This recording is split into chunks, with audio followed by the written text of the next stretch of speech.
Assalamualaikum warahmatullahi wabarakatuh. Perkenalkan, nama saya Wulan Skia dari kelas BD02. Oke, di sini saya akan menjelaskan tentang pengantar sistem operasi. Mengetahui dan mempelajari tentang sistem operasi Linux. Linux pertama kali diperkenalkan pada tahun 1991 oleh Linus Torvalds ketika menjadi mahasiswa di Universitas Helsinki di Finlandia. Pada saat itu, Linux hanya sebuah kernel, belum menjadi sistem operasi yang utuh. Karena proyek yang dibuat Linus Torvalds menarik banyak perhatian, akhirnya banyak orang yang ikut berkontribusi dalam proses pengembangannya, dari individu hingga organisasi. Pada September 1983, Richard Stallman memperkenalkan GNU. GNU adalah sistem operasi Unix-like yang bersifat bebas. Mengetahui dan mempelajari sedikit tentang distro Linux. Distro Linux adalah sistem operasi yang dibuat kernel Linux dengan menambahkan komponen lain, baik itu berupa tools, aplikasi, service, atau package software, agar menjadi sistem operasi yang sesuai dengan keinginan pengembangannya. Setelah itu, pihak pengembangan mengeluarkan dan mendistribusikan sistem operasi Linux versi racikan ke publik. Hasil pengembangan inilah yang bisa kita sebut dengan distro Linux atau Linux distribution. Dalam tahap pengembangan distro Linux bisa dikembangkan di atas distro lainnya.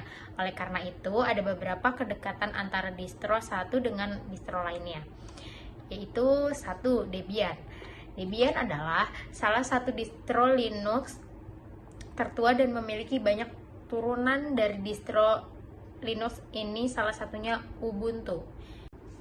Yang kedua ada Slackware. Sama seperti Debian, Slackware merupakan distro tertua yang masih aktif sampai sekarang. Yang ketiga ada OpenSUSE, merupakan turunan dari distro Slackware. Distro ini dikembangkan secara independen dengan dukungan komunitas yang luas. Di website resminya mengumumkan keterbukaannya bagi siapa saja developer yang ingin berkontribusi, baik dengan cara coding atau pengembangan hardware. Yang keempat ada Red Hat. Red Hat adalah salah satu distro Linux yang berbayar. Red Hat Enterprise Linux. Red Hat juga memiliki turunan distro Linux yang free atau gratis seperti CentOS, salah satu yang sering digunakan untuk sistem operasi server. Oke, yang kelima ada Ubuntu. Distro Linux turunan dari Debian yang sampai sekarang masih terus berkembang. Ubuntu memiliki beberapa versi. Ubuntu Desktop untuk pengguna atau user laptop atau komputer desktop. Ubuntu Server, sistem operasi untuk server. Ubuntu for Load, sistem operasi untuk mensupport load, biasanya untuk diinstal di device Raspberry, PL, dan lain-lain. Dan yang terakhir, Ubuntu Cold, sistem operasi untuk cold computing. Selain itu, Ubuntu juga memiliki sistem operasi untuk device mobile yang diberi nama Ubuntu Touch. Yang keenam ada Linux Mint, distro Linux yang didesain simple dan elegan dan sangat direkomendasikan untuk pengguna baru Linux. Linux Mint merupakan turunan dari Ubuntu atau Debian. Linux Mint memiliki beberapa varian, Cinnamon, Mint, dan XFCE. 7 kali Linux, distro Linux yang dirancang untuk melakukan penetration testing, IT forensik, hacking, dan lain-lain.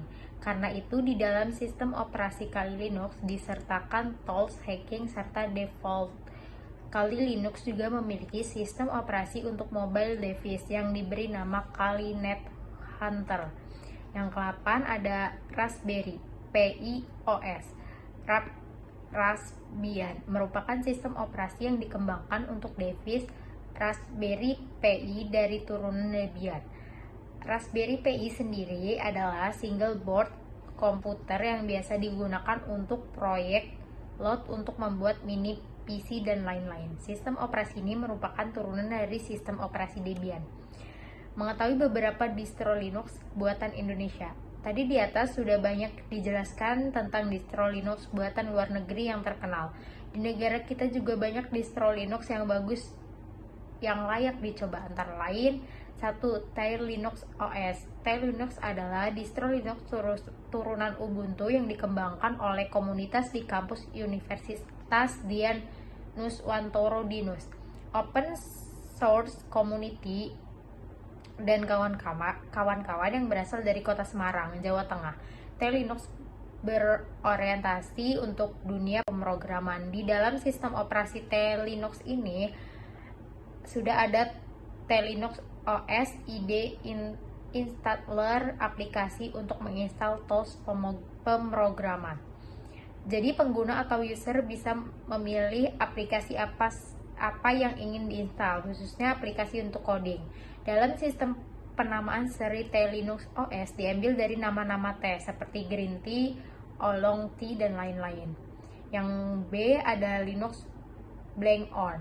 Linux Blend On adalah distro Linux yang dikembangkan oleh Yayasan Penggerak Linux Indonesia (YPLI) untuk memenuhi kebutuhan pengguna komputer di Indonesia, khususnya dunia pendidikan, perkantoran, dan pemerintahan. Yang C ada Dracos. Dracos adalah distro Linux yang dikembangkan untuk penetration testing, hacking, dan lain-lain. Seperti Kali Linux, di dalam sistem operasi Dracos sudah terinstall tools untuk hacking secara default. Oke, segitu saja. Wassalamualaikum warahmatullahi wabarakatuh.